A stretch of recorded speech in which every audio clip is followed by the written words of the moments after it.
Now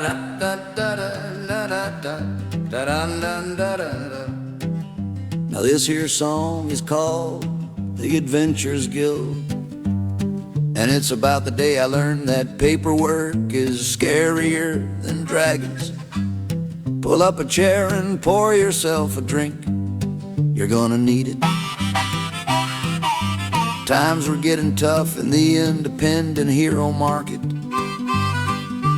Too many young adventurers working for exposure and experience, driving down the rates for us seasoned professionals. A dragon rescue used to pay for months of tavern living. Now these kids were doing it for a hot meal and a pat on the head.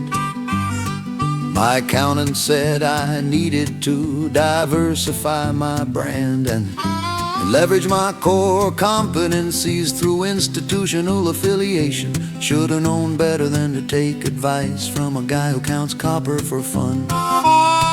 See, what happened was some business consortium bought out the old guild, turned it into Adventurer Corp, a heroic solutions company. They got mission statements about maximizing heroic efficiency and leveraging synergistic monster slaying opportunities.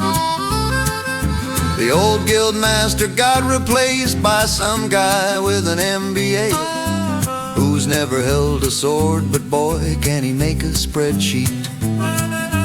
Now they call adventurers independent, heroic contractors, and dungeons unregulated subterranean retail opportunities. Oh, the guild, it's a magical place where adventure goes to die without a trace. You came here for glory, you'll leave with a receipt and 17 copies of Form 123.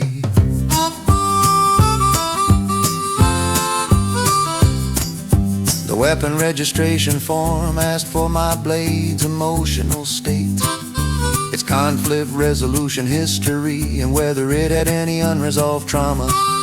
I shit you not, they made me bring my sword in for a psychological evaluation. There's a whole department called Weapon Wellness and Mental Health, run by this ex-cleric who talks to swords like the troubled teenagers.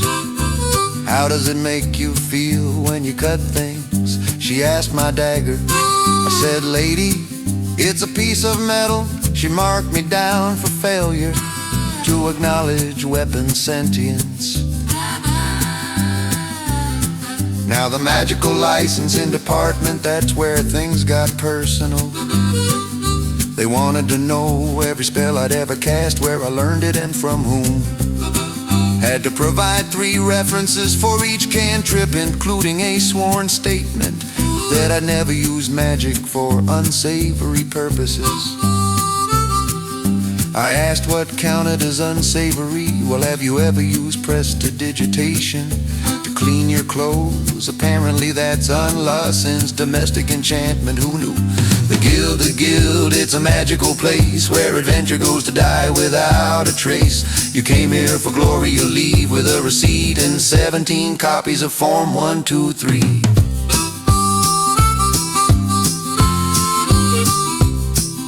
They made us take a class called Nonviolent Monster Resolution, taught by this bard who claimed he talked his way out of every fight.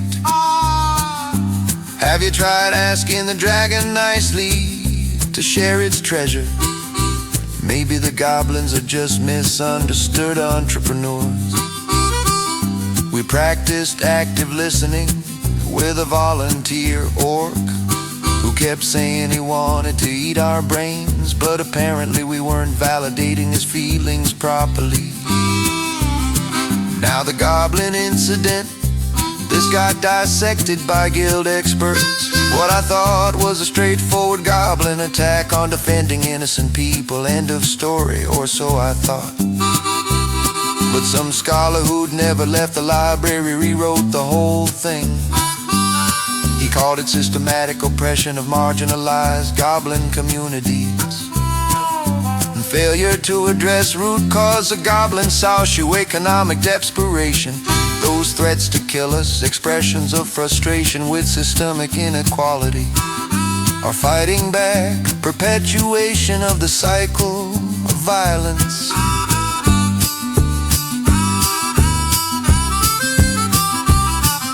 My goblin troubles earned me a seat at the dreaded Group B bench, reserved for moderate violations of monster rights legislation. The entire trial felt like being trapped in a university lecture, complete with footnotes, citations, and peer-reviewed character assassination. They had charts showing the historical oppression of goblinoid peoples, and graphs demonstrating my unconscious bias against green-skinned individuals. The star witness was a goblin sociology professor via scrying orb, who explained how highway robbery is actually redistributive justice. 3 months later, I finally got my license, but by then I'd filled out 847 forms, attended 24 seminars, paid more fees than the king's annual salary, and sworn a blood oath to adventure responsibly and with proper documentation. My license came with 47 restrictions, 12 mandatory check-ins, and a court-appointed supervisor named Kevin, who's afraid of butterflies. But hey, now I can legally call myself an adventurer. I just can't afford to actually go on any adventures. Oh, the guild, it's a magical place where adventure goes to die without a trace. You came here for glory, you'll leave with a receipt and 17 copies of Form 123.